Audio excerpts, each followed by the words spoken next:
So, okay, we're trying to get to grips with his fundamental diagram. I left you with the problem of reading Manhattan. Maybe I should turn it up the other way and put avenues down. And I want us to do that together to see, can we do this a little? But first, I should introduce the last component, which you've got in your diagram, the one that Frank handed out. In other words, there's a last component of money flow that I've sort of been dodging, and yet it has come up a few times. I mentioned the consumers that are not spending all the money. They're saving some. Well, what happens to savings? I mentioned Wall Street. What's going on in Wall Street? Yeah? They're speculating money, they're trading money, they're moving around from one end to another. They're exchanging it, basically. Yeah, they're buying and selling at various levels of gambling in a way that is not productive. Now, by that I mean not technically productive. I would also claim not productive in the other sense.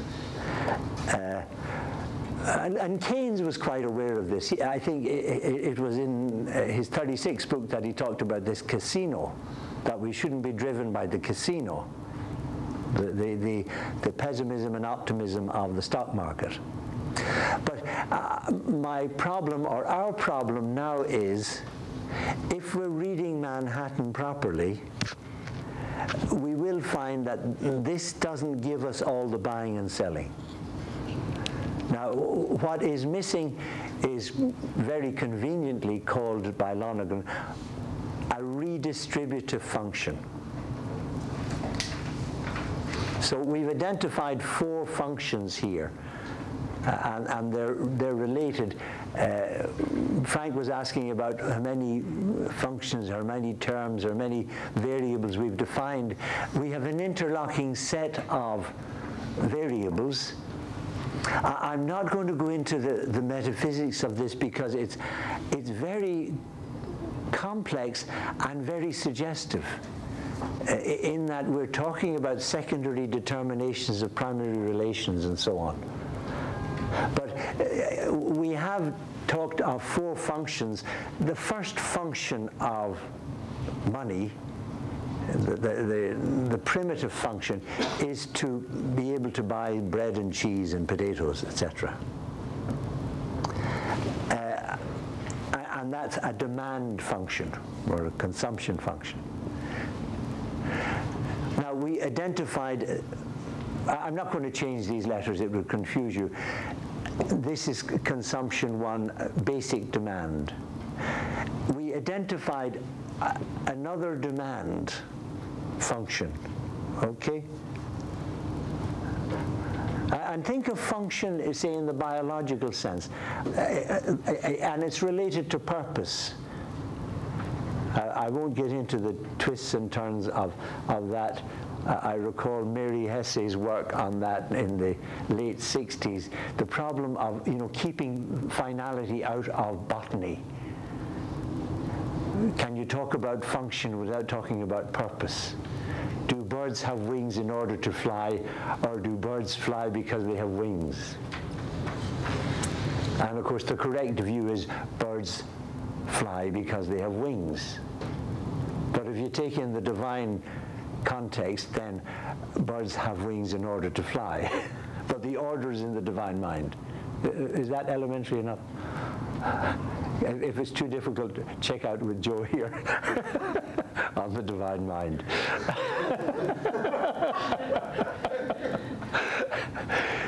Joe is the master of insight. But you get that in chapter 19, section 9, running through from the 18th, the 13th place on, really, on the divine control of nature. But it's another doctorate thesis. But stick with the economics. We got somebody, we have to get a Trojan horse in there. Okay, so we have functions of the dummy, the coinage, the function of buying bread and butter, the function of buying plows, and then you have the function of remuneration and various other functions that are listed like a rhythm in Lonergan every time he mentions it. Wages and salaries, rents and royalties, dividends, etc. That's a function, and the function occurs in both basic supply, people supplying potatoes, and people supplying machine tools. So we have 4 functions of money. Now, this 5th function, and it is the last, you'll be glad to know, is a function that relates to exchange that isn't productive or not immediately productive. You could say per accidens productive. A merger is not immediately productive of goods. It's productive of general confusion and dismay and all that sort of thing, or the breakup of a company. Okay, so Lonergan puts here this central function of redistribution.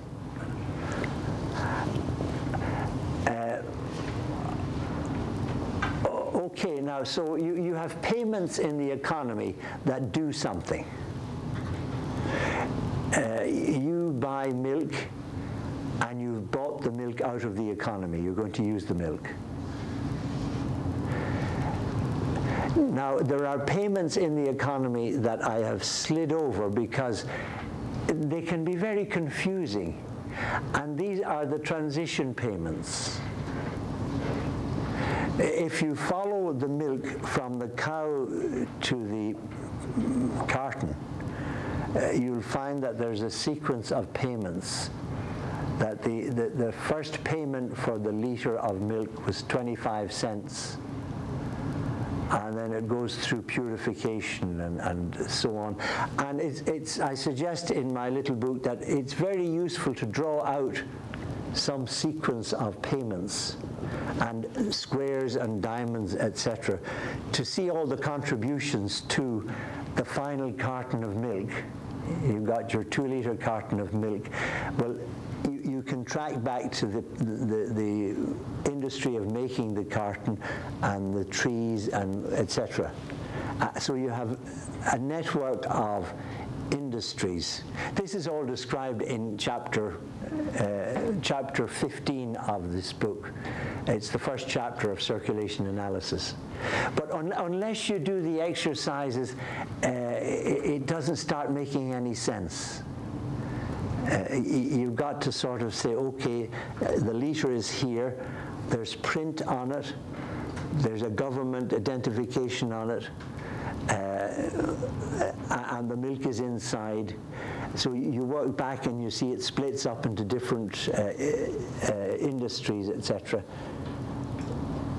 And that's all part of the milk business. And the economist, the good economist, is not interested in transitional payments. The 25 cents, the money that goes along. If you added up all the monies, it would be about $4 maybe.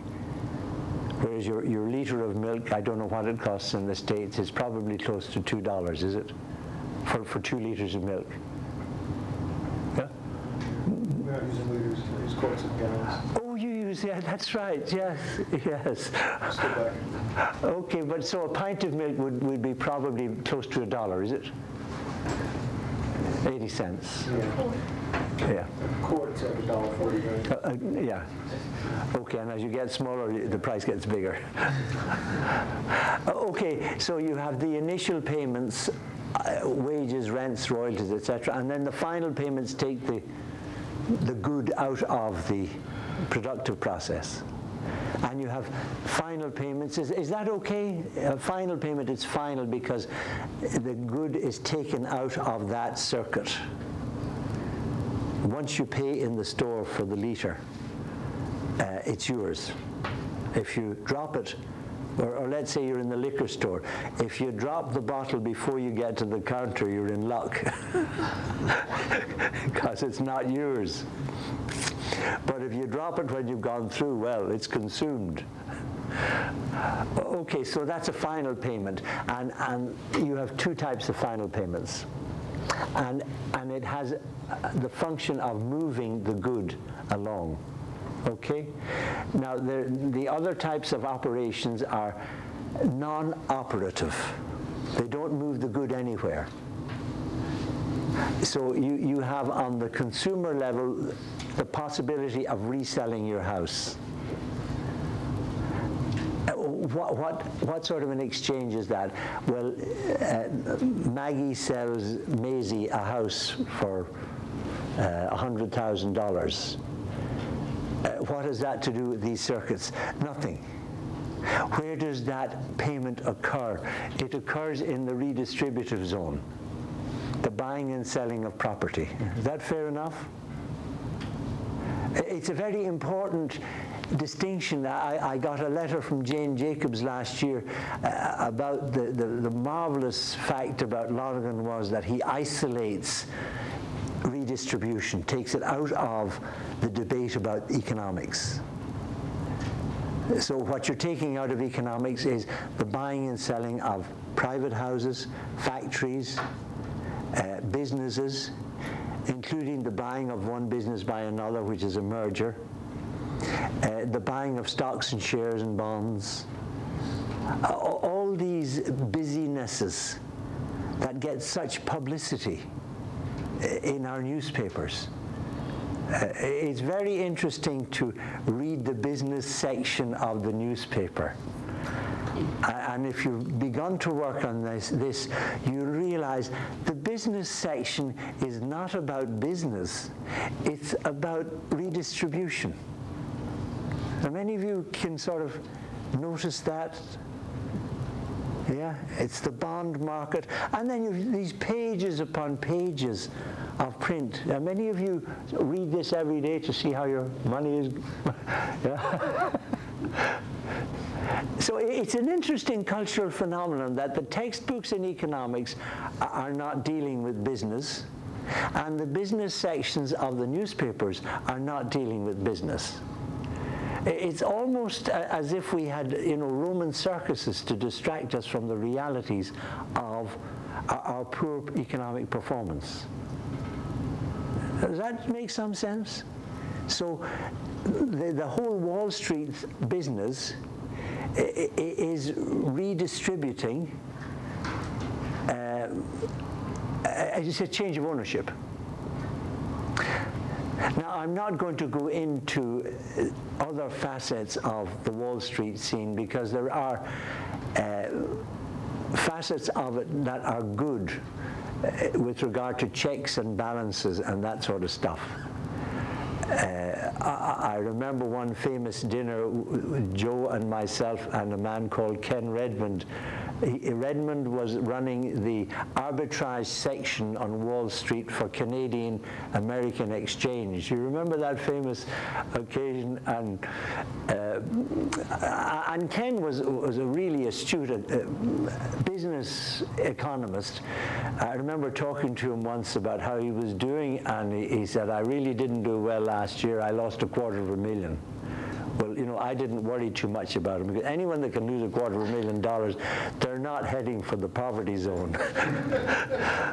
But we had this remarkable dinner, and Ken Redmond was astonished how he could talk this language with Lonergan about the significance of arbitrage and all that sort of mess. Eventually, when we got to the airport, Ken was rather merry, and I think the plane was damaged, so Ken's idea was, I'll buy a plane. But But anyway, we got him on one of these shuttles back to New York.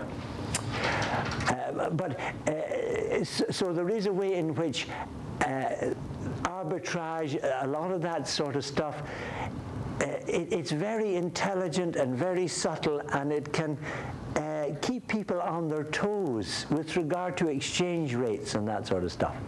So I'm not totally negative on redistribution operations. It has a general function in the dynamic of human exchange. But it's certainly overemphasized in our journalism. Okay, but the main thing is to identify types of exchange that don't move anything along, like buying a factory, buying a house, second-hand sales. If the chaps, I don't know whether you have them here, but in Ireland we always have the people collecting old metal. When I was a kid, it was a strategy of getting some money. You went around collecting bits and pieces of metal rubbish, and then you brought your wheelbarrow. You know what a wheelbarrow is, yes? You brought your wheelbarrow to the junk man, and he weighed it on his giant scales, and you got about 20 cents for about a half ton, you know? Okay, it's a bit like trying to sell books secondhand. It's better to sell them by the ton. And many of you have had that experience. You've got all these glorious textbooks that you paid $1,000 for, and yeah, $25. Take it or leave it. Oh heck, I'll bring it to the, weigh it out and sell it as second-hand paper. Okay, so now we have identified the last set of exchanges.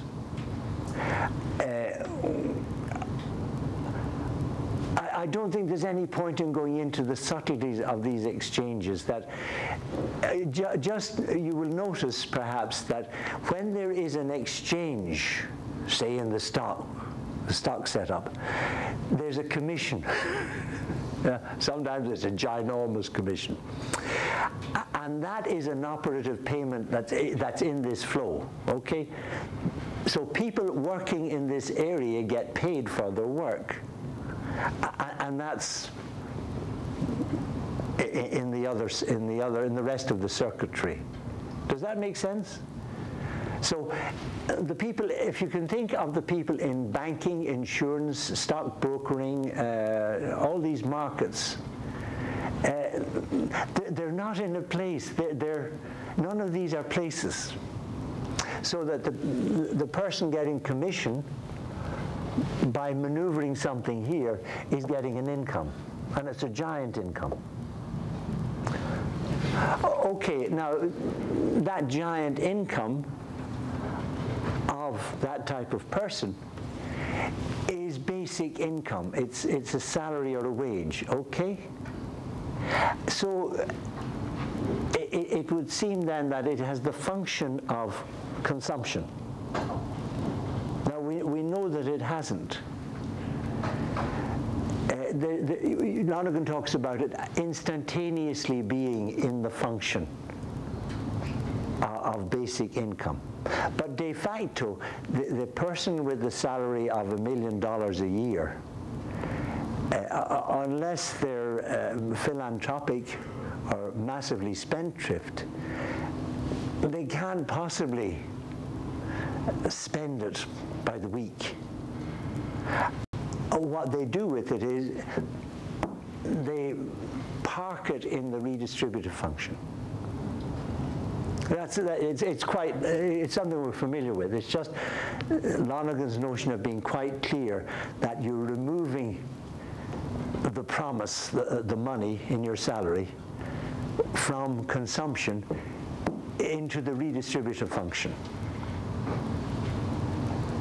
The function, Lonergan talks about it humorously in his first manuscript, that the function of redistributive functions is to take the money from people who have it and don't know what to do with it, and give it to people who haven't got it and might know what to do with it. well, you can broaden that a person is busy doing other things, and yet there's 9/10 of the salary is surplus or superfluous from his or her point of view, and that goes into the redistributive function. Now, this is going to add arrows in either direction. It doesn't matter which direction you put this, but you'll have to know what symbol. Let's put it in the other direction. And I'll call it D1. Now, what is that? Maybe I should ask you, what is that? Or should I tell you? Yeah? Is it a distribution to demand from the redistributive function? Yeah, okay. Now, can you give me an illustration?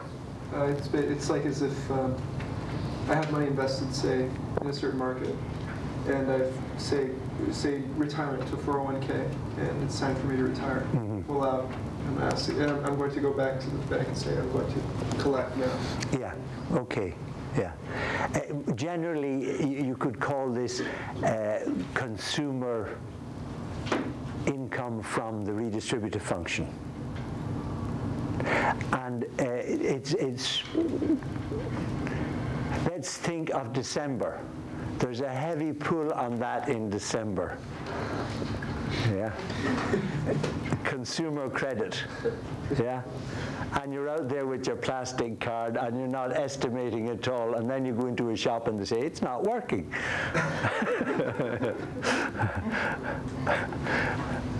And you sort of say, oh, it must be, worn out from use or something. And you know damn well you're just $50 over the limit.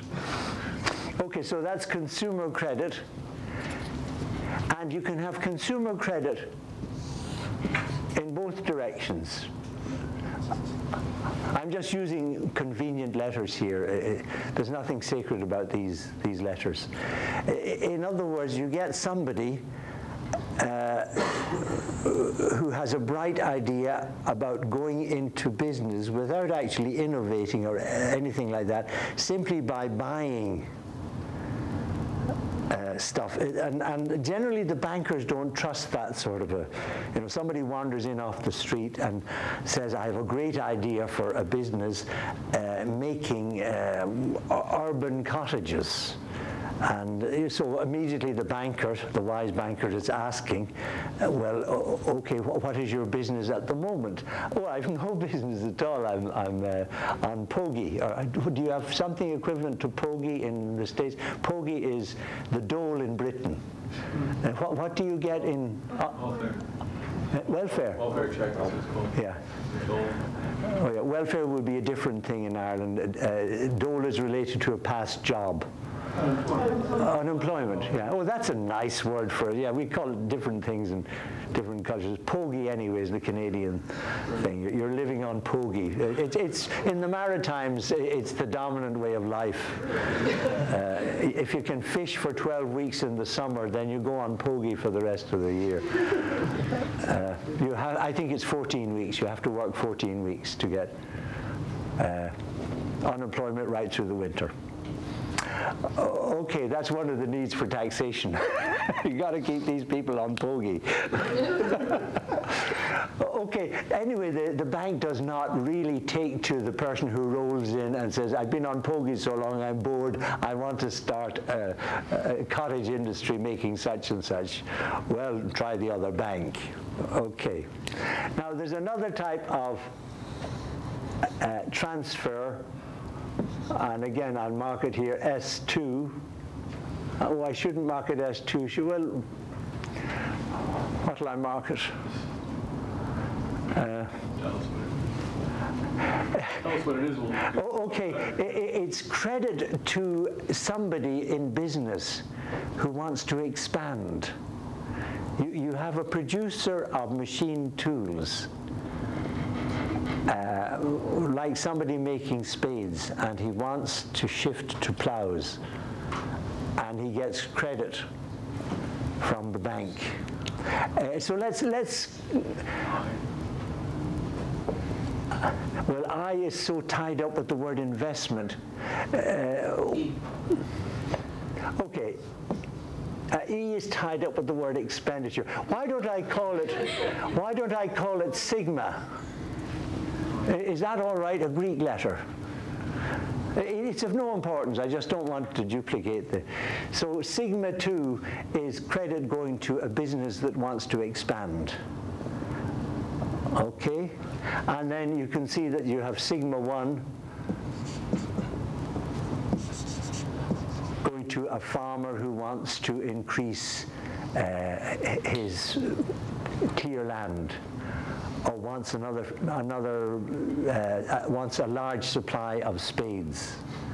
Okay, so you've 4 types of credit, or you can reverse these. These are in a developed economic analysis, these are functions of many variables. That's a point I think I should make, and I do make it in the introduction to the volume, that this economics is not going to be less complicated than the crazy stuff you get in graduate texts that John can tell you about, volumes of strange symbols. You're going to need elaborate mathematics in this. So that would be a function of a lot of variables, and it would be, say, time dependent, seasonal, all that sort of stuff, consumer borrowing, Christmas, Easter, weddings, yeah, times of dire financial stress. Yeah, you have the wedding feast, and then you're in poverty for months afterwards. At least that's the Irish style and the Canadian style. Do you do that in America too? Yeah? Best plan is to elope. Okay, so and these are named in a very generic way in Lonergan's early writings. In his struggle in his late years, he was trying to put in hints about these variables, and it didn't work out too well, but this is discussed in volume 15. Okay, the main thing is to notice now that we've completed Lonergan's diagram. It's structured differently from the way he structured it. Okay, his structure, some of you are familiar with it.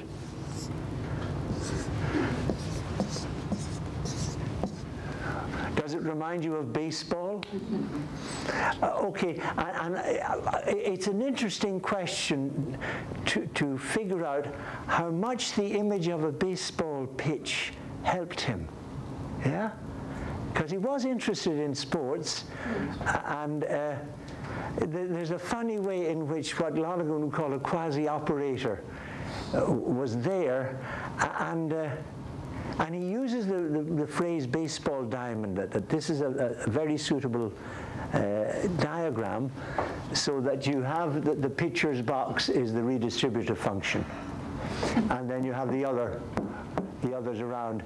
I shifted the diagram, and people say it's pedagogically easier, so that you have the basic transactions along here and the surplus transactions here.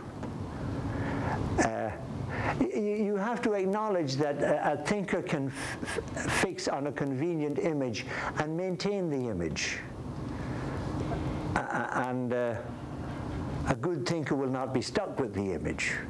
I think of, say, Jung's image of the 4 types in psychology, which became sort of fixed, and it went right through the Briggs, and it's still the same image. And when Jung was asked about this image, he said, well, I just found it convenient. It wasn't heavy theory at all.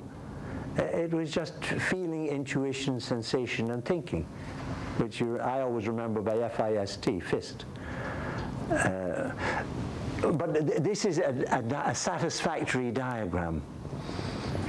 Later in the first part of the book, he talks about the fact that either through mental fatigue or objective inadequacy. He couldn't get a diagram for the globe. He couldn't get any way of handling the global economy except with sets of these. Now, you can actually diagram this for the globe. But at the present state of nationalism, etc., it is convenient, as we're doing now, to talk about an isolated economy, like the island.